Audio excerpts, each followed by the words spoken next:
प्यारे साथियों, आज की इस वीडियो में हम क्लास 10th जो है साइंस के ऑब्जेक्टिव देखने वाले हैं साथियों, जो बोर्ड एग्जाम 2024 के लिए बहुत ज़्यादा भी आए साथियों। मोस्ट इम्पोर्टेंट क्वेश्चन करवाने जा रहे हैं, इसी से आप लोगों के बोर्ड एग्जाम में पूछे जाएंगे साथियों। जो इस टाइप के जो भी हम क्वेश्चन बतला रहे हैं बोर्ड एग्जाम में पूछे गए प्रश्न है साथियों। तो आइए बढ़ते हैं बिना देरी किए क्वेश्चन की ओर। इससे पहले आप लोग चैनल पर नए हैं तो सब्सक्राइब जरूर कीजिएगा, अपने दोस्तों के साथ शेयर कर दीजिएगा। क्वेश्चन नंबर 1 क्या है? हीलियम कैसा तत्व है? तो हीलियम कैसा तत्व है? तो अक्रिय तत्व है। ऑप्शन नंबर ए बिल्कुल सही हो जाएगा। नेक्स्ट क्वेश्चन की ओर बढ़ते हैं। क्वेश्चन नंबर 2 क्या है कि जल में हाइड्रोजन तथा ऑक्सीजन के परमाणुओं की संख्या का अनुपात है साथियों, कितना है? तो 2:1 इसका बिल्कुल सही आंसर हो जाएगा। नेक्स्ट क्वेश्चन की ओर बढ़ते हैं। अगला क्वेश्चन क्या है? क्वेश्चन नंबर 3 क्या है? बिल्कुल ध्यान से देखते चलिएगा और याद करते चलिएगा। तीसरा क्वेश्चन है, आवर्त सारणी में कितने आवर्त हैं? तो कितने आवर्त हैं? तो 7 इसका सही आंसर हो जाएगा। ऑप्शन नंबर ए बिल्कुल सही होगा। बढ़ते हैं क्वेश्चन नंबर 4 की ओर। 4 क्या है? सिलिका क्या है साथियों? तो सिलिका क्या है? अधातु है। ऑप्शन नंबर बी बिल्कुल सही हो जाएगा। नेक्स्ट क्वेश्चन 5वां, OH का क्रियाशील मूलक कौन होता है? OH का क्रियाशील मूलक होता है अल्कोहल। ऑप्शन नंबर सी बिल्कुल सही हो जाएगा। क्वेश्चन नंबर 6 की ओर। 6 क्या है साथियों? बिल्कुल ध्यान से देखिए। प्राकृतिक में ऑक्सीजन का संतुलन कैसे बना रहता है? तो प्रकाश संश्लेषण के द्वारा प्रकृति में ऑक्सीजन का संतुलन बना रहता है। ऑप्शन नंबर बी बिल्कुल सही हो जाएगा।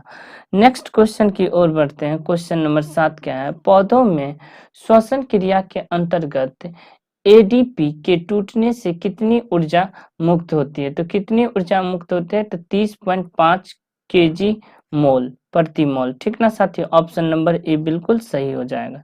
नेक्स्ट क्वेश्चन की ओर बढ़ते हैं। क्वेश्चन नंबर 8 क्या है? 8 क्या है? बिल्कुल ध्यान से देखिएगा। क्वेश्चन नंबर 8 क्या है कि मानव हृदय में कितने कोष्ठ होते हैं साथियों? तो मानव हृदय में कितने कोष्ठ होते हैं? तो 4 इसका सही आंसर हो जाएगा। Option number D. Next question की ओर बढ़ते हैं। क्वेश्चन नंबर 9 क्या है? क्वेश्चन नंबर 9 क्या है कि मानव हृदय का औसत प्रकुचन दाब लगभग होता है, कितना होता है साथियों?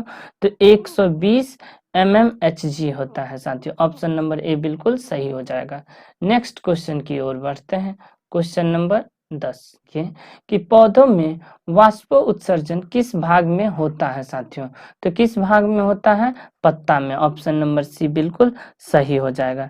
नेक्स्ट क्वेश्चन है क्वेश्चन नंबर 11, कृत्रिम वृक्क किन अवशिष्ट उत्पादों को रुधिर से अपोहन द्वारा पृथक करता है? तो किसके? तो नाइट्रोजन से, कार्बन डाइऑक्साइड से, ऑक्सीजन से। किसका आंसर सही हो जाएगा? ऑप्शन नंबर ए नाइट्रोजन से हो जाएगा।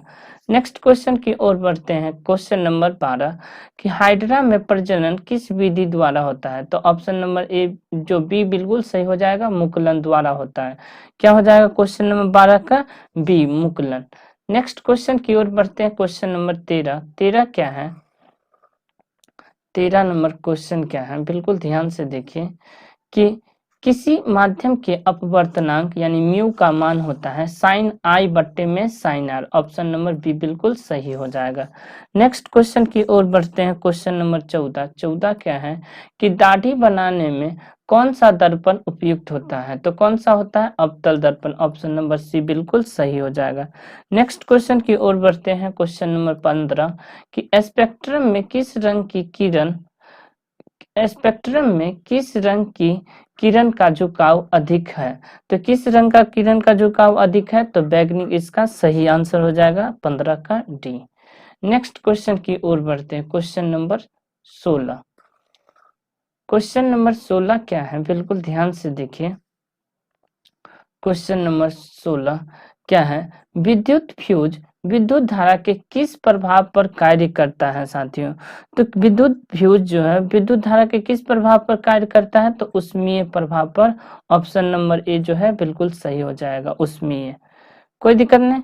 बढ़ते हैं नेक्स्ट क्वेश्चन की ओर। नेक्स्ट क्वेश्चन क्या है? 17 किसी कुंडली का प्रतिरोध ज्ञात करने के लिए सूत्र है, किसी कुंडली का प्रतिरोध ज्ञात करने के लिए सूत्र है, क्या है साथियों? R बराबर V बट्टे में I। बिल्कुल सही आंसर हो जाएगा option number C. Question number 18, dynamo से किस प्रकार की धारा प्राप्त होती है साथियों? तो डायनमो से एसी और डीसी दोनों प्रकार की धारा, मतलब दृष्ट धारा और प्रत्यावर्ती धारा दोनों प्रकार की धारा प्रवाहित होती हैं, यानी कि प्रवाह होती हैं। अगला क्वेश्चन है 19 क्या है? डेंगू उत्पन्न करने वाला मच्छर किस प्रकार के जल में रहता है साथियों? तो साफ जल में रहता है, ऑप्शन नंबर ए बिल्कुल सही हो जाएगा। नेक्स्ट क्वेश्चन है 20वां क्या है? निम्नलिखित में से कौन सा बायोगैस ईंधन का स्रोत नहीं है साथियों? तो कौन नहीं है? नाभिकीय ऊर्जा इसका सही आंसर हो जाएगा। तो उम्मीद करते होंगे कि 20 में से आपका 20 में से लगभग 18 प्लस सही हुआ होगा साथियों, अच्छे से यदि आप लोग तैयारी किए होंगे तो मिलते हैं नेक्स्ट वीडियो में। अभी के लिए इतना ही। जय हिंद।